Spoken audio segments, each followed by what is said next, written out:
throughout your days, how do your guides typically communicate with you?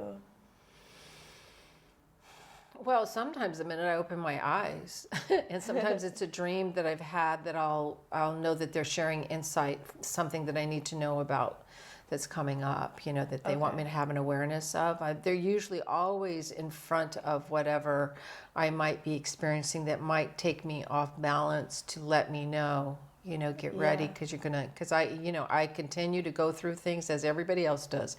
I'm here evolving and changing just like everyone else. And, so sometimes they used to play a song first thing in the morning, and they still will, and that You mean a song in your head? Yes, and the lyrics would be what I needed for that day, so I would always pay attention to that song. That's really interesting. Yeah. So but they work differently now, and I carry them with me every moment of my day is with them. Whether it's me just enjoying the quiet, me just being thankful that I had a nice rest. I am thankful for everything. Everything is such a blessing.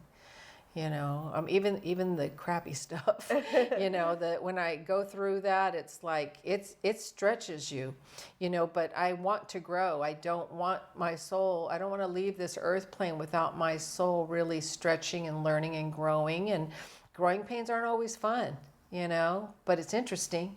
And we learn a lot about ourselves, and we also understand others through those lessons.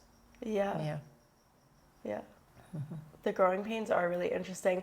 And they're really interesting when you can just be with them without judging it, without being like, oh, I don't want to be here. Just like, okay, this is here and I feel this. It doesn't feel so great, but what can it teach me? Yeah, what's its message? Yeah. What's it trying to teach me? Yeah. What am I not listening to? What am I afraid of? Yes. Because sometimes I think we want, can't things just stay the same, and then others just, when are things going to change? It depends on your mantra, Yeah. I find that my guides communicate with numbers. On the clock. Definitely and dreams. Stuff. Yeah. Yeah. They'll do that. I remember before COVID hit, I was seeing 9/11 constantly. Just constantly. And I was like, oh my God, what's going on? What's I didn't get worked up, but I just thought, okay, I hear you. So I don't always know what's going to happen, until we get a little closer, and then they'll usually, through meditation, will show me. Okay. And then I really, though, I have to try to understand what it is that they just revealed to me, because it is a language of symbols usually, or a vision, and, so it's interesting. Do you meditate every day? I used to. I don't every day anymore. Okay. No, it's funny because a friend of mine was all about meditation. I meditate every day, forever. And then eventually I was in that state all the time. Oh. But the thing is that in terms of filling your body with light, sitting down and intentionally connecting to that creative source and allowing it to fill your body with light, that for your overall energetic health is really useful. And if they want to show me a visual, they want to show me something, they will. But they found other ways to communicate. So, are your visuals are they like a dream? Like when your eyes are closed, you literally see something? Yeah, I'll see it just like a lucid, And it's funny, I went to an event and somebody had said, meditation, isn't communication, and I thought, but for me it is. But it's also not. I mean, I could sit in the void for 45 minutes and it feels like 10 minutes, and I don't know what took place, like what it was about, but I'll know that the next day it's like I'm right on time for everything. Everybody I think of, they call, it's every day.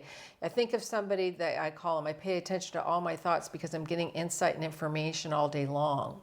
Yeah. So, but I also am entitled to my free space and to not have to be, awake to all of that. But I do listen. So if I'm all of a sudden thinking of somebody random, then I know that they either are going to reach out, or if I start to feel like a different kind of a feeling energetically of,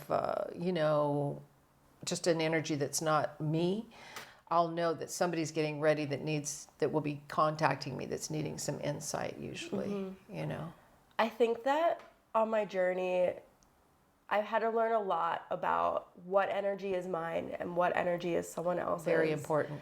And I think a lot of empaths struggle with that, Yes. that discernment, because we could really take someone else's energy and make it our own and make a huge issue out of it when it was really never ours to Never begin yours. with. I know.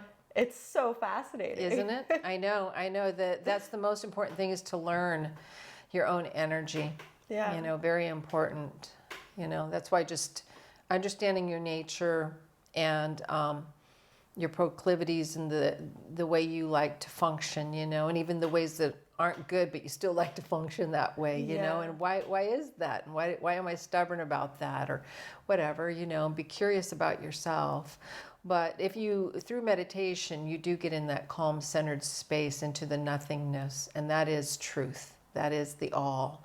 And that feeling is like, that's the truth of what everything is. And so as you carry that truth forward, when something else comes around, you'll know that's not me, because you've set with your own vibration enough to know what your vibration is.